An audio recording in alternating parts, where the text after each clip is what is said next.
On fait fondre 6 glaçons de 10 grammes dans un thermos contenant 2 litres d'eau à 25 degrés et on se demande quelle est la température finale du mélange.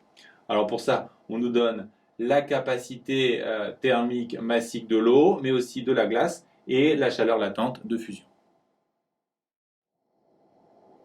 Comme on est dans un thermos, ça veut dire qu'il n'y a pas d'échange du mélange avec l'extérieur.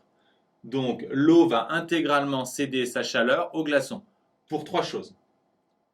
Pour, tout d'abord, chauffer les glaçons de moins 15 à 0, puis pour faire fondre les glaçons, puis pour faire monter l'eau produite par la fonte des glaçons de 0 degré à la température finale du mélange.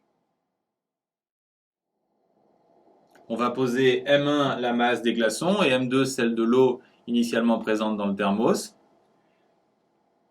Q1, c'est la chaleur qui va être reçue par les glaçons, qui va se décomposer, comme on l'a vu, en une première chaleur qui sert à faire monter les glaçons de moins 15 degrés à 0 degré. Faites attention au signe, c'est 0, moins 15, température finale moins température initiale, plus l'énergie qui sert à faire fondre les glaçons et qui fait intervenir la chaleur latente de fusion, plus l'énergie qui va faire chauffer l'eau issue de la fonte des glaçons. La chaleur Q2 cédée par l'eau aux glaçons suit la formule qu'on a déjà vue, mc fois delta T, comme d'habitude. La chaleur cédée par l'eau est intégralement captée par la glace. Donc on doit avoir Q1 égale moins Q2 et donc Q1 plus Q2 égale 0 comme on l'a vu dans plusieurs exercices. Et si on remplace Q1 et Q2 par leurs expressions, on trouve cette formule. L'équation est impressionnante, donc on va y aller tranquillement. Je vous rappelle juste qu'on cherche TF, la température finale du mélange. Donc ici, on va développer. Bon, les termes qui multiplient des zéros, bien sûr, vont disparaître. Ensuite, puisqu'on cherche à isoler TF, le terme M2C fois 25, on va le passer de l'autre côté.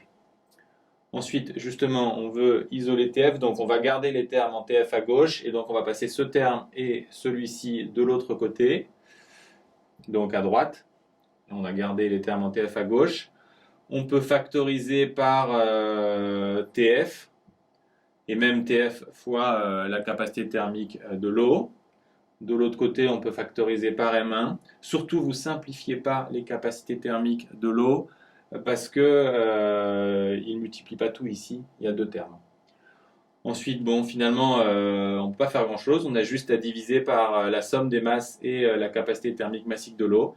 Et on obtient cette expression qui est assez spectaculaire. Pour finir, il suffit de faire l'application numérique et on obtient 8,3 degrés.